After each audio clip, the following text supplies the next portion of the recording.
ನನ್ನ ಒಡೆಯನು ರಕ್ಷಕನು ವಿಮೋಚಕನ ಅತಿ ಬೇಗನೆ ಬರಲಿರುವ ಮೊದಲಿಂಗನಾದಂತೆ ಯೇಸು ಕ್ರಿಸ್ತನ ನಾಮದಲ್ಲಿ ನಿಮ್ಮಲ್ಲಿ ವಂದಿಸ್ತಾ ಇದ್ದೇನೆ. ದೇವರು ನಿಮ್ಮನ್ನು ಆಶೀರ್ವಾದ ಮಾಡಲಿ. ಸಮಯದಲ್ಲಿ ನಮ್ಮ ಬಲಗೈನ ಮೇಲೆ ಕಿತ್ತನೆ ವಾಕ್ಯವನ್ನು ಅರಿಕೆ ಮಾಡೋಣ. ಯೆಹೋವನು ಒಳ್ಳೆಯವನು, ಆತನ ಕೃಪೆಯು ಶಾಶ್ವತವಾಗಿರುವುದು. ಯೆಹೋವನು ಒಳ್ಳೆಯವನು, ಆತನ ಕೃಪೆಯು ಶಾಶ್ವತವಾಗಿರುವುದು. ಯೆಹೋವನು ಒಳ್ಳೆಯವನು, ಆತನ ಕೃಪೆಯು ಶಾಶ್ವತವಾಗಿರುವುದು. ಆಮೇನ್, ಆಮೇನ್, ಆಮೇನ್. ಹಲ್ಲೆಲೂಯಾ. ಕೈ ಸಮಯದಲ್ಲಿ ನಾವು ದೇವರ ವಾಕ್ಯದ ಕಡೆ ನೇರವಾಗಿ ಸಮಯದಲ್ಲಿ ದೇವರ ಧ್ಯಾನಕ್ಕೋಸ್ಕರವಾಗಿ ಆರಿಸಿಕೊಂಡಿರತಕ್ಕಂಥ ಅಂಶ, ದೇವರು ನಮ್ಮನ್ನು ತಪ್ಪಿಸುವಂಥ ದೇವರಾಗಿದ್ದಾನೆ ಎಂಬುದಾಗಿ. ಅನೇಕ ಕಷ್ಟಗಳಿಂದ, ನಷ್ಟಗಳಿಂದ, ನೋವುಗಳಿಂದ, ಕೇಡುಗಳಿಂದ, ನಮ್ಮ ಜೀವನ ನಾಶನದಿಂದ, ಆಪತ್ ಸಮಯಗಳಿಂದ, ಭಯಂಕರವಾದಂಥ ಸ್ಥಿತಿಗಳಿಂದ ಆತನು ನಮ್ಮನ್ನು ತಪ್ಪಿಸುವಂಥ ದೇವರಾಗಿದ್ದಾನೆ ಎಂಬುದಾಗಿ ಸತ್ಯವೇದ ನಮಗೆ ಸ್ಪಷ್ಟವಾಗಿ ತಿಳಿಸ್ತಾ ಇದೆ. ದೇವರು ಕೂಡ ಐಗುಪ್ತ ದೇಶದಲ್ಲಿ ಇಸ್ರಾಯೇಲ್ಯರು ಇರುವಂಥ ಸಮಯದಲ್ಲಿ ಮೋಶೆ ಸಂಗಡ ಮಾತಾಡುತ್ತಾ ಆತನೊಂದು ಮಾತನ್ನು ಹೇಳ್ತಾ ಇದ್ದಾನೆ. ವಿಮೋಚನ ಕಾಂಡ ಪುಸ್ತಕ 3ನೇ ಅಧ್ಯಾಯ 8ನೇ ವಚನದಲ್ಲಿ, ಆದ ಕಾರಣ ಅವರನ್ನು ಐಗುಪ್ತರ ಕೈಯೊಳಗಿಂದ ತಪ್ಪಿಸುವುದಕ್ಕೂ ಆ ದೇಶದಿಂದ ಬಿಡಿಸಿ ಹಾಲು ಜೇನು ಹರಿಯುವ ವಿಸ್ತಾರವಾದ ಒಳ್ಳೆ ದೇಶಕ್ಕೆ, ಅಂದರೆ ಕಾನಾನ್ಯರು, ಹಿತ್ತಿಯರು, ಅಮೋರಿಯರು, ಪೆರಿಜಿಯರು, ಹಿವ್ವಿಯರು, ಯೆಬೂಸಿಯರು ವಾಸವಾಗಿರುವ ದೇಶಕ್ಕೆ ನಡೆಸಿಕೊಂಡು ಹೋಗುವುದಕ್ಕೂ ಇಳಿದು ಬಂದಿದ್ದೇನೆ ಎಂಬುದಾಗಿ. ಹಲ್ಲೆಲೂಯಾ. Praise Lord. ದೇವರು ವಾಕ್ಯ ಹೇಳ್ತಾ ಇದೆ, ಸತ್ಯವೇದ ಹೇಳ್ತಾ ಇದೆ, ಆತನು ನಮ್ಮನ್ನು ಇಕ್ಕಟ್ಟುಗಳಿಂದ, ಉಪದ್ರವಗಳಿಂದ, ಸಂಕಷ್ಟಗಳಿಂದ, ರೋಗಗಳಿಂದ, ಮರಣಕರ ವ್ಯಾಧಿಗಳಿಂದ ಆತನು ನಮ್ಮನ್ನು ತಪ್ಪಿಸುವುದಕ್ಕಾಗಿ ಬಂದಿರುವಂಥ ದೇವರಾಗಿದ್ದಾನೆ. ಹಲ್ಲೆಲೂಯಾ. ದೇವರ ವಾಕ್ಯ ಹೇಳ್ತಾ, ಸತ್ಯವೇದ ಹೇಳ್ತಾ ಇದೆ, ಮನುಷ್ಯರಾದಂಥ ನಮ್ಮ ಮೇಲೆ ದೇವರಿಗೆ ಯಾಕೆ ಅಷ್ಟು ಪ್ರೀತಿ ಅಂತೇಳಿ ನಾವು ನೋಡುವಾಗ, ದೇವರು ನಮ್ಮನ್ನು ಏನು ಮಾಡಿದನ್ರಿ, ತನ್ನ ಕೈಯಿಂದ ಏನು ಮಾಡಿದಾನೆ, ಸ್ವಹಸ್ತದಿಂದ ನಮ್ಮನ್ನು ಏನು ಮಾಡಿದನ್ರಿ ಆತ ಉಂಟು ಮಾಡಿದ್ದಾನೆ. ಮಣ್ಣಿನಿಂದ ಮನುಷ್ಯನನ್ನು ಆತನು ಉಂಟು ಮಾಡಿ ಮನುಷ್ಯನ ಮೂಗಿನಲ್ಲಿ ಜೀವಶ್ವಾಸವನ್ನು ಊದಿದ ಒಂದೇ ಕಾರಣಕ್ಕಾಗಿ ಮನುಷ್ಯರಂದರೆ ದೇವರಿಗೆ ಬಹಳ ಪ್ರೀತಿ. ಯಾಕಂದರೆ ಆತನು ತನ್ನ ಹೋಲಿಕೆಯಲ್ಲಿ, ತನ್ನ ಆ ಸ್ವರೂಪದಲ್ಲಿ ನಮ್ಮನ್ನು ಏನು ಮಾಡಿದ್ದಾನೆ, ಆತ ಸೃಷ್ಟಿ ಮಾಡಿದಂಥ ದೇವರಾಗಿದ್ದಾನೆ. ಅದಕ್ಕಾಗಿ ಮನುಷ್ಯರು ದಾರಿ ತಪ್ಪಿ ಹೋಗುವಂಥ ಸಮಯದಲ್ಲಿ, ಮನುಷ್ಯರು ಸೈತಾನನ ಸುಳಿವಿನಲ್ಲಿ ಸಿಲುಕಿಕೊಳ್ಳುವಂಥ ಸಮಯದಲ್ಲಿ, ಮನುಷ್ಯರು ತನ್ನನ್ನು ನಂಬಿದಂಥ ಮಕ್ಕಳು, ಭಕ್ತರು ಬಲಹೀನರಾಗುವಂಥ ಸಮಯದಲ್ಲಿ ಅವರ ಜೀವಿತದಲ್ಲಿ ಆತನು ಎಲ್ಲ ಕಾರ್ಯಗಳನ್ನು ಅನುಕೂಲ ಮಾಡಿ ನಡೆಸುವಂಥ ದೇವರಾಗಿದ್ದಾನೆ. ಅದರ ಸಲುವಾಗಿ 4ನೇ ಧರ್ಮೋಪದೇಶ ಕಾಂಡ ಪುಸ್ತಕ 34ನೇ ವಚನದಲ್ಲಿ ನಾವು ನೋಡ್ತಾ ಇದ್ದೇವೆ, ಆತನು ಬೇರೆ ಯಾರಿಗೂ ಕೂಡ ಈ ರೀತಿಯಾಗಿ ಇರಲಿಲ್ಲ ಎಂಬುದಾಗಿ ವಾಕ್ಯ ಹೇಳ್ತದೆ. ಏನಂದರೆ, ಬೇರೆ ಯಾವ ದೇವರಾದರೂ ಮನಶೋಧನೆ, ಮಹತ್ಕಾರ್ಯ, ಉತ್ಪಾತ, ಯುದ್ಧ, ಭುಜ ಪರಾಕ್ರಮ, ಶಿಕ್ಷಾಸ್ತ್ರ, ಮಹಾಭೀತಿ ಇವುಗಳನ್ನು ಪ್ರಯೋಗಿಸಿ ಒಂದು ಜನಾಂಗವನ್ನು ಮತ್ತೊಂದು ಜನಾಂಗದ ಕೈಯೊಳಗಿಂದ ತಪ್ಪಿಸುವುದಕ್ಕೆ ಪ್ರಯತ್ನಿಸುವುದು ಉಂಟೋ ಎಂಬುದಾಗಿ. ಹಲ್ಲೆಲೂಯಾ. ತನ್ನ ನಂಬಿದಂಥ ಮಕ್ಕಳನ್ನು ಅನೇಕರ ಕೈಯೊಳಗಿಂದ ಆತನ ಏನು ಮಾಡ್ತಾನೆ, ತಪ್ಪಿಸ್ತಾನೆ. ಶತ್ರುವಿನ ಕೈಯೊಳಗಿಂದ ಆತನ ಏನು ಮಾಡ್ತಾನೆ, ಬಿಡಿಸ್ತಾನೆ. ಸಂಪೂರ್ಣವಾಗಿ ಆತನು ತನ್ನ ಸಹಾಯವನ್ನು ಆತನ ಮಕ್ಕಳಾದಂಥ ನಮಗೇನು ಮಾಡ್ತಾನೆ, ಆತ ಅನುಗ್ರಹಿಸ್ತಾನೆ, ದಯಪಾಲಿಸ್ತಾನೆ. ಪ್ರಿಯರೇ, ಅದಕ್ಕಾಗಿ ದೇವರ ವಾಕ್ಯದಲ್ಲಿ ನಾವು ನೋಡ್ತಾ ಇದ್ದೇವೆ. ಅದಕ್ಕಾಗಿ ಸತ್ಯವೇದ ಹೇಳ್ತಾ ಇದೆ, ಆತನು ನನ್ನನ್ನು ನಿನ್ನನ್ನು ತಪ್ಪಿಸುವಂಥ ದೇವರಾಗಿದ್ದಾನೆ ಎಂಬುದಾಗಿ. ಹಲ್ಲೆಲೂಯಾ. ಈ ಸಮಯದಲ್ಲಿ ಯಾವ ವಿಷಯಗಳಲ್ಲಿ ದೇವರು ನಮ್ಮ ತಪ್ಪಿಸ್ತಾನೆ ಎಂಬುದಾಗಿ ನಾವು ನೋಡುವಾಗ, ಕೀರ್ತನೆಗಳ ಪುಸ್ತಕದಲ್ಲಿ ಈ ರೀತಿಯಾಗಿರುತ್ತೆ. ಒಂದು ಸಾರಿ ಓದಿಕೊಳ್ಳೋಣ. ಕೀರ್ತನೆಗಳು 91ನೇ ಕೀರ್ತನೆ. ಹಲ್ಲೆಲೂಯಾ. ಓದ್ತೀನಿ, ದಯವಿಟ್ಟು ಕೇಳಿದ್ರಿ. 3ನೇ ವಚನ ಓದ್ಕೊಳ್ಳೋಣ. ಮರಣಕರ ವ್ಯಾಧಿಯಿಂದಲೂ ತಪ್ಪಿಸುವವನು ಆತನೇ ಎಂಬುದಾಗಿ. ಹಲ್ಲೆಲೂಯಾ. ದೇವರು ನಿನ್ನನ್ನು ಬೇಟೆಗಾರನ ಬಲೆಯಿಂದಲೂ ಮತ್ತು ಮರಣಕರ ವ್ಯಾಧಿಗಳಿಂದಲೂ ಆತನ ಏನು ಮಾಡ್ತಾನಂತೆ, ತಪ್ಪಿಸ್ತಾನೆ. ಬೇಟೆಯಾಡಬೇಕಂತೇಳಿ ಸೈತಾನನ್ನು ನಮ್ಮ ಜೀವಿತಗಳನ್ನು ನಾಶನದ ಕಡೆಗೆ ನಡೆಸಿಕೊಂಡು ಹೋಗ್ಬೇಕಂತೇಳಿ, ಬಲಹೀನತೆ ಕಡೆಗೆ ನಡೆಸ್ಕೊಂಡು ಹೋಗ್ಬೇಕಂತೇಳಿ, ಭಯಂಕರವಾಗಿರ್ತಕ್ಕಂಥ ಪಾತಾಳದ ಕಡೆಗೆ ಆತ ನಡೆಸ್ಕೊಂಡು ಹೋಗ್ಬೇಕಂತೇಳಿ ಸೈತಾನನ ಯಾವಾಗಲೂ ಕೂಡ ಕುತಂತ್ರ ಮಾಡುವಂಥ ಸಮಯದಲ್ಲಿ ದೇವರು ವಾಕ್ಯ ಹೇಳ್ತಾ, ಸತ್ಯವೇದ ಹೇಳ್ತಾ ಇದೆ, ಆ ಬೇಟೆಗಾರನ ಬಲೆಯಿಂದಲೂ ಮತ್ತು ಮರಣಕರ ವ್ಯಾಧಿಯಿಂದಲೂ ದೇವರು ನಮ್ಮನ್ನು ಏನು ಮಾಡ್ತಾನಂತೆ, ತಪ್ಪಿಸುವಂಥ ದೇವರಾಗಿದ್ದಾನೆ. ಅದಕ್ಕಾಗಿ ನೋಡ್ರಿ, ಇವತ್ತಿನ ದಿವಸ ಮನುಷ್ಯರು ಅನೇಕರು ಕೂಡ ಮರಣವನ್ನು ತರುವಂಥ ವ್ಯಾಧಿಗಳು ಬಂದು ಅನೇಕ ಜನರು ಏನಾಗಿದ್ದಾರೆ, ಸಾವಿಗೀಡಾಗಿದ್ದಾರೆ. ಪ್ರೇರ, ವ್ಯಾಧಿಗಳು ಮನುಷ್ಯರನ್ನು ಏನು ಮಾಡ್ತಾ ಇದೆ, ನಾಶ ಮಾಡ್ತಾ ಇದೆ. ಸೈತಾನನ್ನು ತಂದು ಹಾಕುವಂಥ ಬೇಟೆ, ಕೆಲವೊಂದು ಏನು ಮಾಡ್ತಾ ಇದ್ದಾರೆ, ಸೈತಾನ ಹುನ್ನಾರ ಕಾರ್ಯಗಳು ಮನುಷ್ಯರನ್ನು ಏನು ಮಾಡ್ತಾ ಇದ್ದಾವೆ, ನಾಶನದ ಕಡೆಗೆ, ಸಾವಿನ ಕಡೆಗೆ, ಸಮೀಪದ ಕಡೆಗೆ ಏನು ಮಾಡ್ತಾ ಇದ್ದೇವೆ, ನಡೆಸ್ತಾ ಇದೆ. ಆದರೆ ವಾಕ್ಯ ಹೇಳ್ತಾ, ಸತ್ಯವೇದ ಹೇಳ್ತಾ ಇದೆ, ನಾನು ನಿಮ್ಮ ದೇವರಾಗಿದ್ದೇನೆ, ನನ್ನ ಶರಣು ನೀವು ಒಕ್ಕಿರುವಂಥ ಸಮಯದಲ್ಲಿ, ನನ್ನ ಆಶ್ರಯದಲ್ಲಿ ನೀವು ಇರುವಾಗ ನೀವು ಸುರಕ್ಷಿತವಾಗಿರ್ತೀರಿ, ನಾನು ನಿಮ್ಮನ್ನು ಏನು ಮಾಡ್ತೀನಿ, ತಪ್ಪಿಸುತ್ತೇನೆ ಎಂಬುದಾಗಿ. ಹಲ್ಲೆಲೂಯಾ.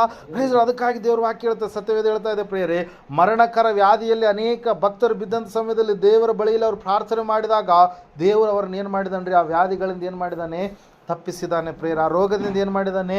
ತಪ್ಪಿಸಿದ್ದಾನೆ. ಆ ಒಂದು ಮರಣಕರವಾದಂಥ ರೋಗ ಅವರನ್ನು ಹಿಡಿದಂಥ ಸಮಯದಲ್ಲಿ, ಮರಣದ ಹಾಸಿಗೆಯಲ್ಲಿ ಅವ್ರು ಇರುವಂಥ ಸಮಯದಲ್ಲಿ, ಆ ಒಂದು ಮರಣ ಪ್ರಾಪ್ತಿಯಾಗೋದಕ್ಕಿಂತ ಮುಂಚಿತವಾಗಿ ದೇವರು ಮತ್ತೆ ಅವರನ್ನು ದೇವರಲ್ಲಿ ಪ್ರಾರ್ಥನೆ ಮಾಡಿದಾಗ ಹೆಚ್ಚಿನ ಆಯಸ್ಸನ್ನು ಅವರಿಗೆ ಕೊಟ್ಟು ಏನು ಮಾಡಿದ್ದಾನೆ? ಅವರಿಗೆ ಬಿಡುಗಡೆಯನ್ನು ದಯಪಾಲಿಸಿದ್ದಾನೆ ಪ್ರೇಯರ್. ಅದಕ್ಕಾಗಿ ಆವತ್ತಿರ್ತಕ್ಕಂಥ ದೇವರು ಇವತ್ತು ಕೂಡ ಆತನಿದ್ದಾನೆ.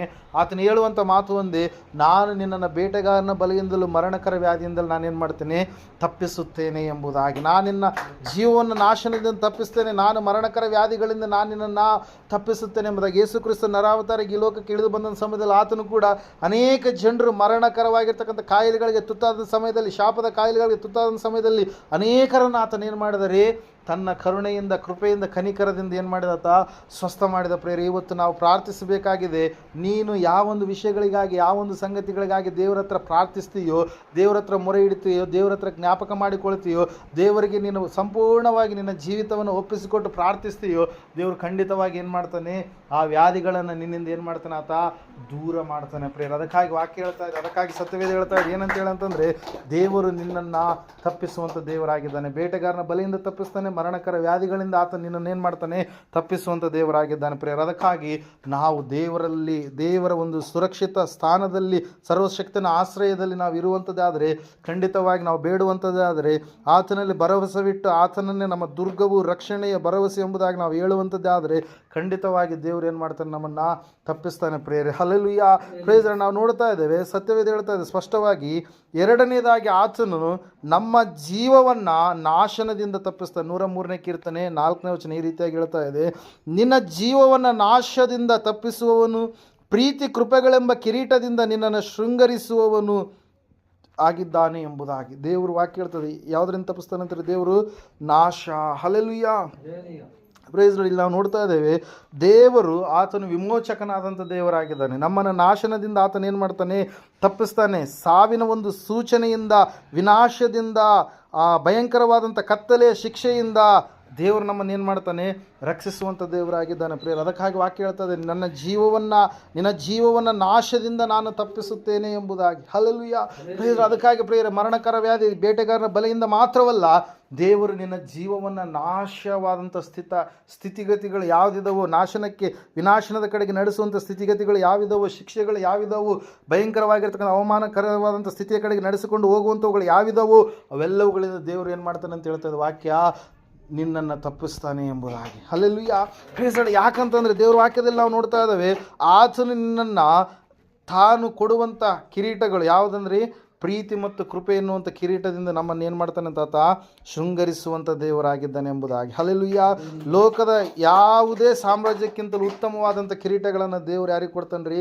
ಆತನ ಭಕ್ತರು, ಆತನ ಮಕ್ಕಳಾದಂಥ ನಮಗೆ ಒದಗಿಸಿ ಕೊಡ್ತಾನೆ ಪ್ರೇಯರ್. ಅದಕ್ಕಾಗಿ ನಾವು ನೋಡ್ತಾ ಇದ್ದೇವೆ, ದೇವ್ರ ವಾಕ್ಯ ಹೇಳ್ತಾ, ಸತ್ಯವೇದ ಹೇಳ್ತಾ ಇದೆ, ಇವತ್ತಿನ ದಿವಸ ಬೇಟೆಗಾರನ ಬಲೆಯಿಂದಲೂ, ಮರಣಕರ ವ್ಯಾಧಿಯಿಂದಲೂ ನಿನ್ನನ್ನು ತಪ್ಪಿಸುವಂಥದ್ದು ಮಾತ್ರವಲ್ಲ, ಎರಡನೇದಾಗಿ ನಿನ್ನನ್ನು ಯಾವುದರಿಂದ ತಪ್ಪಿಸ್ತಾನೆ ಅಂತ? ದೇವರು ನಾಶನದಿಂದ ನಿನ್ನನ್ನು ತಪ್ಪಿಸ್ತಾನೆ ಎಂಬುದಾಗಿ. Hallelujah, praise. ಅಲ್ಲಿ ನಾವು ನೋಡ್ತಾ ಇದ್ದೇವೆ, ನಾಶ ಎನ್ನುವಂಥದ್ದು ಒಂದು ಭಯಂಕರವಾಗಿರತಕ್ಕಂಥ ಶಿಕ್ಷೆಗೆ ಒಳಗಾಗುವಂಥ ಸ್ಥಿತಿ ಆಗಿರ್ಬೋದು, ಸಾವು ಆಗಿರ್ಬೋದು, ಬಲಹೀನತೆ ಆಗಿರ್ಬೋದು, ನಿನ್ನನ್ನು ಸಂಪೂರ್ಣವಾಗಿ ಅವಮಾನದ ಒಂದು ಸ್ಥಿತಿಯ ಕಡೆಗೆ ನಡೆಸಿಕೊಂಡು ಹೋಗುವಂಥ ಸ್ಥಿತಿಗತಿಗಳಾಗಿರ್ಬೋದು. ಆದರೆ ದೇವರು ಹೇಳ್ತಾ ಇದ್ದಾನೆ, ನಾನಿನ್ನ ಅವುಗಳಿಂದ ತಪ್ಪಿಸಿ ನಿನಗೆ ನಾನೊಂದು ಕಿರೀಟವನ್ನು ಕೊಡಲಿಕ್ಕಿದ್ದಾನೆ. ಅದು ಯಾವ ಕಿರೀಟ ಅಂತೇಳಿ ವಾಕ್ಯ ಹೇಳ್ತೀರಿ?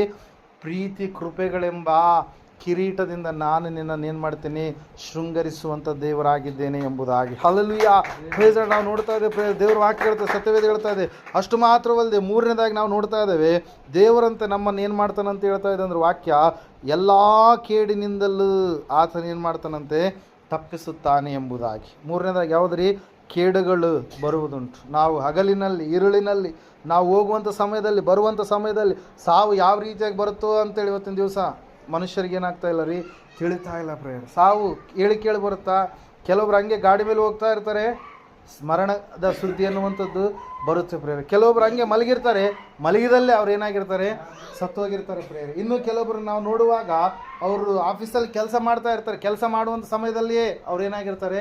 ಸತ್ತೋಗಿರ್ತಾರೆ ಪ್ರೇಯರ್. Hallelujah, praise. ಸಾವು ಕೇಳಿ ಬರುವಂಥದ್ದಲ್ಲ. ಅದಕ್ಕಾಗಿ ವಾಕ್ಯ ಹೇಳ್ತಾ, ಸತ್ಯವೇದ ಹೇಳ್ತಾ ಇದೆ, ನಿನ್ನನ್ನು ಎಲ್ಲ ಕೇಡುಗಳಿಂದ ನಾನು ಏನು ಮಾಡ್ತೀನಿ?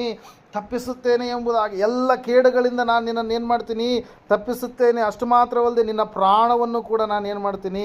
ಕಾಯ್ತೀನಿ ಎಂಬುದಾಗಿ ದೇವರು ಭಾಷೆ ಕೊಡ್ತಾ ಕೊಡ್ತಾ ಇದ್ದಾನೆ ಪ್ರೇಯರ್. ಅದಕ್ಕಾಗಿ ನಾವು ನೋಡ್ತಾ ಇದ್ದೇವೆ, ಸತ್ಯವೇದ ಹೇಳ್ತಾ ಇದೆ ಸ್ಪಷ್ಟವಾಗಿ, ಈ ಜೀವನದ ಯಾತ್ರೆಯಲ್ಲಿ ಮತ್ತು ನಿತ್ಯತ್ವದ ಕಡೆಗೆ ನಾವು ದೇವರಲ್ಲಿ ನಂಬಿಕೆ ಇಡುವುದರ ಮೂಲಕವಾಗಿಯೇ ಪರಿಪೂರ್ಣ ರಕ್ಷಣೆ ಕಡೆಗೆ ನಾವು ಬರೋದಕ್ಕೆ ಸಾಧ್ಯವಾಗುತ್ತೆ ಪ್ರೇಯರೇ. ಹಲ್ಲೆಲೂಯಾ.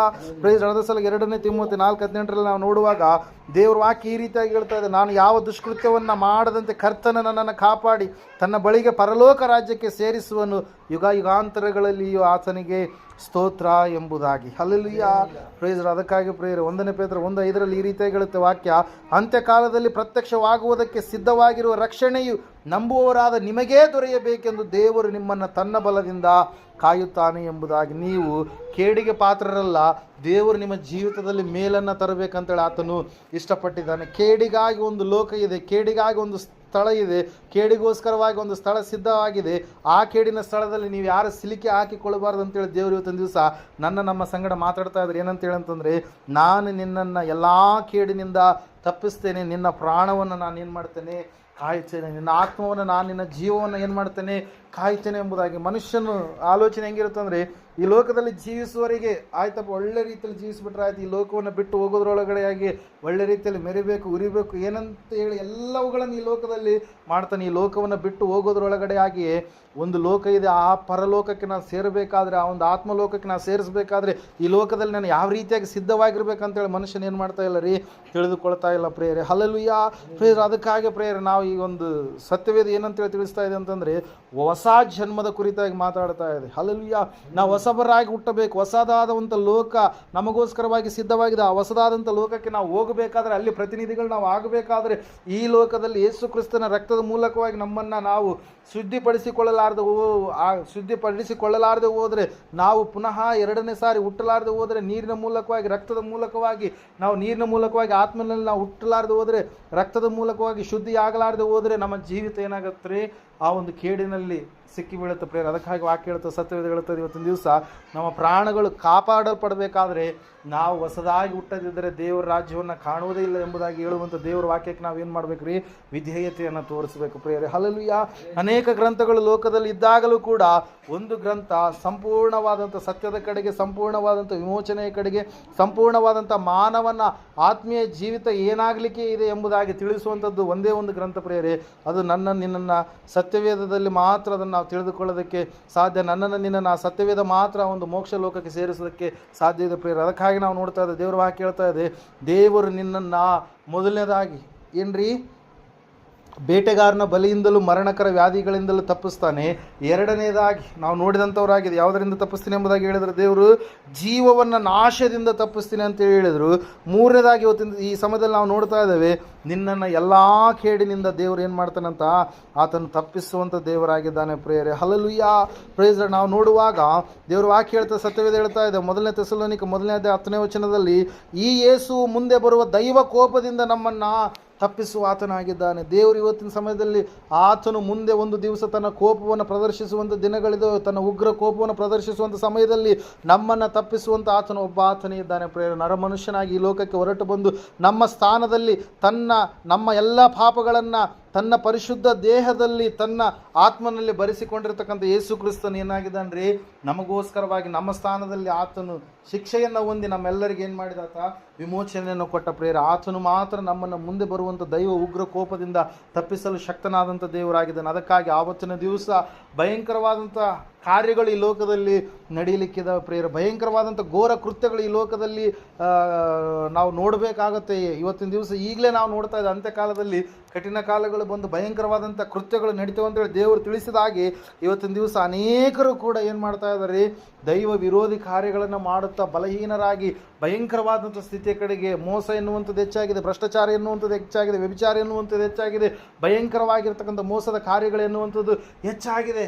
ಏನಂತಂದರೆ ದೇವರ ವಾಕ್ಯ ಹೇಳಿದ ಹಾಗೆ ಪ್ರೇಯರ್ ಮೊದಲು ಏನು ತಿಳಿಸಿತ್ತು ಅದೇ ಸ್ಥಿತಿ ಇವತ್ತಿನ ದಿವಸ ನಾವೇನು ಮಾಡ್ತಾ ಇದ್ದೇವೆ, ನೋಡ್ತಾ ಇದ್ದೇವೆ ಪ್ರೇಯರ್. ಅದಕ್ಕಾಗಿ ದೇವರ ವಾಕ್ಯ ಹೇಳ್ತಾ ಇದೆ, ದೇವರ ಉಗ್ರ ಕೋಪ ಒಂದು ಇದೆ ಮುಂದಿನ ದಿವಸ. ಆ ಉಗ್ರ ಕೋಪದಿಂದ ನಾವು ತಪ್ಪಿಸ್ಕೊಳ್ಬೇಕಾದ್ರೆ ಇವತ್ತಿನ ದಿವಸ ನಾವೇನಾಗಬೇಕಂತೆ, ಆತನ ಒಂದು ಸ್ಥಾನದಲ್ಲಿ ಆತನು ಈ ನೇಮಕ ಮಾಡಿದಂಥ ಒಂದು ಮಾರ್ಗದಲ್ಲಿ, ಆತನು ಹೇಳಿರ್ತಕ್ಕಂಥ ಒಂದು ಭಯಭಕ್ತಿಯ ಜೀವಿತದಲ್ಲಿ ನಾವೆಲ್ಲರೂ ಕೂಡ ಏನು ಮಾಡಬೇಕಾಗಿದೆ ರೀ, ಬರಬೇಕಾಗಿದೆ ಪ್ರೇಯರ್. ಅದಕ್ಕಾಗಿ ದೇವರ ವಾಕ್ಯ ಹೇಳ್ತಾ ಇದೆ, ಅದಕ್ಕಾಗಿ ಸತ್ಯವೇದ ಹೇಳ್ತಾ ಇದೆ ಸ್ಪಷ್ಟವಾಗಿ ಏನಂತ ಏನಂತೇಳಂತಂದರೆ, ಇವತ್ತಿನ ದಿವಸ ಆತನು ನಿನ್ನನ್ನು ಮುಂದೆ ಬರುವಂಥ ದೈವ ಕೋಪದಿಂದ ಆತನ ಏನು ಮಾಡ್ತಾನೆ, ತಪ್ಪಿಸುವಂಥ ದೇವರಾಗಿದ್ದಾನೆ. ಪ್ರೇರೆ, ನಮಗೊಂದು ಆಶ್ರಯ ಗಿರಿ ಇದೆ, ನಮಗೊಂದು ಆಧಾರ ಇದೆ, ನಮಗೊಂದು ಆಶ್ರಯ ಇದೆ, ನಮಗೊಂದು ನಿರೀಕ್ಷೆ ಇದೆ, ನಮಗೊಂದು ಸಂಪೂರ್ಣವಾದಂಥ ಒಂದು ಏನಂತ ಹೇಳ್ತೀವಿ ಅಂದರೆ ದೊಡ್ಡದಾಗಿರ್ತಕ್ಕಂಥ ಬಂಡೆ ಇದೆ, ಗುರಾಣಿ ಇದೆ.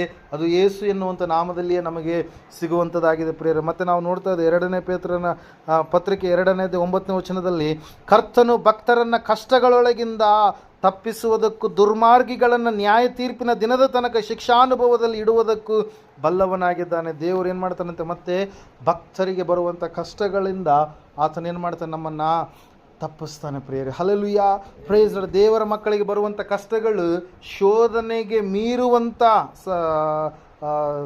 ಸಮಸ್ಯೆಗಳಾಗಲಿ ಕಷ್ಟಗಳಾಗಲಿ ದೇವರು ಕೊಡೋದಿಲ್ಲ. ಸಹಿಸಿಕೊಳ್ಳುವಂಥದ್ದನ್ನೇ ದೇವರು ಏನು ಮಾಡ್ತಾನೆ, ಕೊಡ್ತಾನೆ ಪ್ರಿಯರೇ. ಹೆಚ್ಚಿನದನ್ನು ಆತನು ಕೊಡೋದಿಲ್ಲ ಪ್ರಿಯರೇ. ನಾವು ನೋಡ್ತಾ ಇದ್ದೇವೆ, ದೇವರು ವಾಕ್ಯ ಹೇಳ್ತಾರೆ, ಸತ್ಯವೇದ ಹೇಳ್ತಾರೆ ಸ್ಪಷ್ಟವಾಗಿ ಪ್ರಿಯರೇ. ಏನಂತ ಹೇಳಂತಂದರೆ, ದೇವರು ಖಂಡಿತವಾಗಿ ಕೂಡ ಆತನ ಏನು ಮಾಡ್ತಾನಂತೆ, ನಮ್ಮನ್ನು ತಪ್ಪಿಸುವಂಥ ದೇವರಾಗಿದ್ದಾನೆ. Hallelujah, praise lord. ದುರ್ಮಾರ್ಗಿಗಳಿಗಾದರೂ ಶಿಕ್ಷೆ ಇರುತ್ತೆ, ಆದರೆ ಆತನ ನಂಬಿದಂಥ ಮಕ್ಕಳಾದಂಥ ನಮಗೆ ಶಿಕ್ಷೆಯಲ್ಲ, ಆತನು ನಮಗೆ ಸಂಪೂರ್ಣವಾಗಿ ಏನು ಕೊಡ್ತಾನೆ ಅಂತ ಹೇಳ್ತಾ ಇದೆ ವಾಕ್ಯ. ಆತನು ಕಷ್ಟಗಳೊಳಗಿಂದ ನಮ್ಮನ್ನು ತಪ್ಪಿಸಿ ಆತ ನಮಗೆ ವಿಮೋಚನೆಯನ್ನು ಕೊಡ್ತಾನೆ. ಕೊನೆಯದಾಗಿ ನಾವು ನೋಡ್ತಾ ಇದ್ದೇವೆ, 1 ಯೋಹಾನ 3:7 ವಚನದಲ್ಲಿ ಸತ್ಯವಾದ ಈ ರೀತಿಯಾಗಿ ಹೇಳ್ತಾ ಇದೆ, ಪ್ರಿಯರಾದ ಮಕ್ಕಳೇ, ನಿಮ್ಮನ್ನು ಸನ್ಮಾರ್ಗದಿಂದ ತಪ್ಪಿಸುವುದಕ್ಕೆ ಯಾರಿಗೂ ಕೂಡ ಅವಕಾಶ ಕೊಡಬೇಡ್ರಿ ಅಂತೇಳಿ. ಹಲ್ಲೆಲೂಯಾ. ದೇವರು ಇಲ್ಲಿಯವರೆಗೆ ನಮ್ಮನ್ನು ಎಲ್ಲ ಕಾರ್ಯಗಳಲ್ಲಿ ತಪ್ಪಿಸ್ತಾನೆ ಎಂಬುದಾಗಿ ನಾವು ನೋಡಿದ್ವಿ. ಕೊನೆಯದಾಗಿ ನಾವು ಸನ್ಮಾರ್ಗದಲ್ಲಿದ್ದೇವೆ, ಒಳ್ಳೆ ಮಾರ್ಗದಲ್ಲಿದ್ದೇವೆ, ನೀತಿ ಮಾರ್ಗದಲ್ಲಿದ್ದೇವೆ, ಸತ್ಯ ಮಾರ್ಗದಲ್ಲಿದ್ದೇವೆ, ಪರಲೋಕಕ್ಕೆ ಸೇರುವಂಥ ಮೋಕ್ಷ ಮಾರ್ಗದಲ್ಲಿ ನಾವಿದ್ದೇವೆ. ಆದರೆ ನಮ್ಮನ್ನು ಈ ಮಾರ್ಗದಿಂದ ತಪ್ಪಿಸೋದಕ್ಕೆ ಯಾರಿಗೂ ಕೂಡ ನಾವು ಅವಕಾಶ ಕೊಡಬಾರ್ದು. ಅನೇಕರು ನಮ್ಮನ್ನು ಭಕ್ತಿಯ ಮಾರ್ಗದಿಂದ ಹಿಂದಕ್ಕೆ ಇಳಿಬೇಕಂತೇಳಿ, ಬಲಹೀನತೆ ಕಡೆಗೆ ನಡೆಸಬೇಕಂತೇಳಿ ಅನೇಕವಾಗಿರ್ತಕ್ಕಂಥ ಹುನ್ನಾರಗಳನ್ನು ಮಾಡುತ್ತಾ ಸೈತಾನನ ಪ್ರೇರೇಪಣೆಯಿಂದ ನಮ್ಮ ಭಕ್ತಿಯನ್ನು ಕೆಡಿಸ್ಬೇಕಂತೇಳಿ ಅಂದ್ಕೊಂಡಿರ್ತಾರೆ.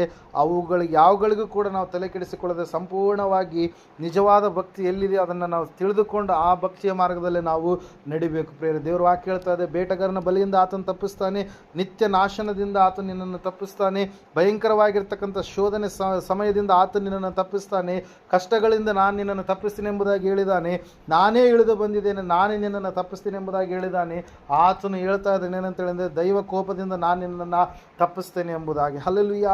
ಅದಕ್ಕಾಗಿ ನಾವು ದೇವರು ನಮ್ಮನ್ನು ತಪ್ಪಿಸ್ತಾನೆ ಎಂಬುದಾಗಿ ಸಂಪೂರ್ಣವಾಗಿ ನಂಬಿಕೆ ಇಟ್ಟು ಭರವಸೆ ಇಟ್ಟು ಆತನಲ್ಲಿ ಬೇಡುವಾಗ ಖಂಡಿತವಾಗಿ ಆತನೇನು ಮಾಡ್ತಾನೆ, ನಮ್ಮ ಪಕ್ಷವಾಗಿ ತಾನು ನಿಂತುಕೊಂಡು ನಮಗೆ ಬರುವಂಥ ಎಲ್ಲವುಗಳನ್ನು ಆತನು ತಪ್ಪಿಸಿ ನಮ್ಮನ್ನೇನು ಮಾಡ್ತಾನೆ ರೀ, ಕಾಯ್ದು ಕಾಪಾಡಿ ನಡೆಸ್ತಾನೆ. ಮರಣಕರ ವ್ಯಾಧಿ ಆಗಿರ್ಬೋದು, ಬೇಟೆಗಾರನ ಬಲೆಯಾಗಿರ್ಬೋದು, ಜೀವನ ನಾಶನದಿಂದ ತಪ್ಪಿಸುವಂಥ ಸ್ಥಿತಿಯಾಗಿರ್ಬೋದು, ಭಯಂಕರವಾಗಿರ್ತಕ್ಕಂಥ ಶಿಕ್ಷೆಗಳಾಗಿರ್ಬೋದು, ಸಮಸ್ಯೆಗಳಾಗಿರ್ಬೋದು, ದೈವ ಉಗ್ರ ಕೋಪಗಳಾಗಿರ್ಬೋದು, ಕಷ್ಟಗಳಾಗಿರ್ಬೋದು, ಇನ್ನಿತರ ಸಮಸ್ಯೆಗಳಾಗಿರ್ಬೋದು, ದೇವರ ಅವೆಲ್ಲವುಗಳಿಂದ ನಮ್ಮನ್ನು ಏನು ಮಾಡ್ತಾನೆ ರೀ, ತಪ್ಪಿಸ್ತಾನೆ. ನಮ್ಮ ಜೀವವನ್ನು ಏನು ಮಾಡ್ತಾನೆ ಆತನು ತನ್ನ ಪ್ರೀತಿ ಕೃಪೆಗಳೆಂಬ ಕಿರೀಟದಿಂದ ನಮ್ಮನ್ನು ಏನು ಮಾಡ್ತಾನೆ, ಶೃಂಗರಿಸ್ತಾನೆ ಎಂಬುದಾಗಿ ವಾಕ್ಯ ಹೇಳ್ತಾ ಇದೆ ಪ್ರಿಯರೇ. ಅವುಗಳನ್ನು ನಾವೇನು ಮಾಡಬೇಕು, ನಂಬಬೇಕು, ವಿಶ್ವಾಸಿಸಬೇಕು.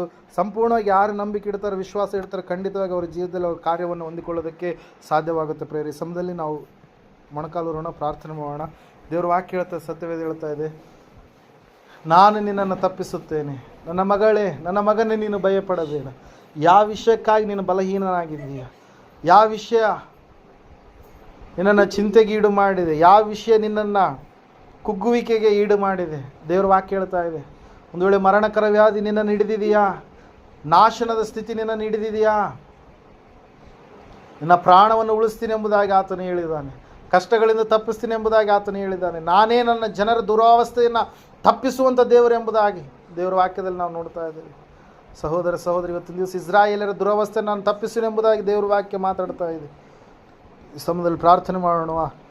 ದೇವರ ವಾಕ್ಯ ಹೇಳ್ತಾರೆ, ಸತ್ಯವೇದ ಹೇಳ್ತಾ ಇದೆ, ಆತನು ನನ್ನನ್ನು ನಿನ್ನನ್ನು ತಪ್ಪಿಸಿ ನನ್ನ ಜೀವಿತದಲ್ಲಿ, ನಿನ್ನ ಜೀವಿತದಲ್ಲಿ ಬಿಡುಗಡೆಯನ್ನು, ವಿಮೋಚನೆಯನ್ನು ಒದಗಿಸಿಕೊಡುವಂಥ ದೇವರಾಗಿದ್ದಾನೆ. ಸಂಪೂರ್ಣವಾಗಿ ನಂಬೋಣ, ವಿಶ್ವಾಸವಿಡೋಣ, ದೇವರು ಖಂಡಿತವಾಗಿ ಕಾರ್ಯವನ್ನು ಜರುಗಿಸ್ತಾನೆ ಎಂಬುದಾಗಿ. ಮಹೋನ್ನತನ ಮಹಾಪರಿಶುದ್ಧನಾದ ಮಹಾದೇವ, ನಿಮಗೆ ಸ್ತೋತ್ರಗಳಪ್ಪ. ಕೇಳಿದಂಥ ವಾಕ್ಯ, ಬಿತ್ತಿದಂಥ ಬೀಜ 100ರಷ್ಟು ಫಲ ಕೊಡುವಾಗಿ ಸಹಾಯ ಮಾಡಿ ನಡೆಸಪ್ಪ. ದೇವರೇ, ನಾನು ನಿನ್ನನ್ನು ತಪ್ಪಿಸುವೇನೆ ಎಂಬುದಾಗಿ ನೀನು ಮಾತಾಡಿದೆಯಪ್ಪ. ಯಾವ್ಯಾವ ವಿಷಯಗಳಲ್ಲಿ ಸ್ವಾಮಿ ಇವರಲ್ಲಿ ಸ್ವಾಮಿ ಬಲಹೀನತೆಗಳು ಉಂಟು, ಯಾವ ವಿಷಯಗಳಲ್ಲಿ ಸ್ವಾಮಿ ಚಿಂತೆಗೀಡಾಗಿದ್ದರು, ಯಾವ ವಿಷಯಗಳು ಸ್ವಾಮಿ ಇವರನ್ನು ಕರ್ತನೆ ಸ್ವಾಮಿ ಸೆಳುವಿನಲ್ಲಿ ಸಿಲುಕಿಕೊಂಡಂಥ ಸ್ಥಿತಿಯ ಕಡೆಗೆ ನಡೆಸಿದವ ಸ್ವಾಮಿ. ಅವೆಲ್ಲವುಗಳಿಂದ ಸ್ವಾಮಿ ನಿನ್ನ ವಿಮೋಚನೆಯನ್ನು ಬಿಡುಗಡೆಯನ್ನು ದಯಪಾಲಿಸಿ ಇವರ ಜೀವಿತದಲ್ಲಿ ಎಲ್ಲ ಕಾರ್ಯಗಳನ್ನು ಅನುಗೊಳಿಸಿ ಸಿದ್ಧಪಡಿಸಿ ನಡೆಸಬೇಕೆಂಬುದಾಗಿ ಪ್ರಾರ್ಥನೆಗೋಸ್ಕರ ಸ್ಥಳಾವಕಾಶ ಮಾಡಿಕೊಟ್ಟಿರ್ತಕ್ಕಂಥ ಸ್ವಾಮಿ ಶಿವ ಸೋಮವ್ರನ್ನ ಅವರ ಯಜಮಾನರು ಸ್ವಾಮಿ ದೇವಪೂರ್ಣ ಮಗಳು ಲಕ್ಷ್ಮಿಯನ್ನು ಕೂಡಿ ಬಂದಿರತಕ್ಕಂಥ ಎಲ್ಲ ಆತ್ಮಿಕ ಮಕ್ಕಳನ್ನು ನಿನ್ನ ಕರಗಳಲ್ಲಿ ಒಪ್ಪಿಸಿಕೊಡ್ತಾ ಇದ್ದಾರೆ. ಇವರ ಜೀವಿತವೆಲ್ಲವನ್ನು ಆಶೀರ್ವಾದ ಮಾಡಿ ಎಲ್ಲ ಕಾರ್ಯಗಳ ವಿಷಯದಲ್ಲಿ ಬಿಡುಗಡೆಯನ್ನು ವಿಮೋಚನೆಯನ್ನು ದಯಪಾಲಿಸಿ ಎಲ್ಲ ನಿನ್ನ ಚಿತ್ತ ನೆರವೇರಿಸಿ ಮಹಿಮೋನ್ನತ ಬರಬೇಕೆಂಬುದಾಗಿ ಯೇಸು ಕ್ರಿಸ್ತನ ನಾಮದಲ್ಲಿ ಬೇಡ ಸಂದೆ ಪರಮ ತಂದೆ. ನಮ್ಮ ತಂದೆಯಾದ ದೇವರ ಶಾಶ್ವತವಾದ ಪ್ರೀತಿ, ಕುಮಾರನಾಗಿ ಬಂದ ಯೇಸು ಕ್ರಿಸ್ತನ ಶಾಶ್ವತವಾದ ಕೃಪೆ, ಪರಿಶುದ್ಧಾತ್ಮ ದೇವರ ಶಾಶ್ವತವಾದ ಅನ್ಯಂತ ನಡೆಸಲಿಕ್ಕೆ ಅಲಂಕರಿಸಿ ಬಲಪಡಿಸಲಿಕ್ಕೆ ಕೂಡಿ ಬಂದ ಇವರ ಸಂಗಡಲು ಸಕಲ ಸದ್ಭಕ್ತರ ಸಂಗಡಲು ಪ್ರಪಂಚದಲ್ಲಿ ಎಲ್ಲ ಮನುಷ್ಯರ ಸಂಗಡಲು ಸದಾಕಾಲ ನೆಲೆಯಾಗಿರಲಿ ಸ್ವಾಮಿ. ಆಮೇಲೆ ಯೇಸು ರಕ್ತಕ್ಕೆ ಜಯ.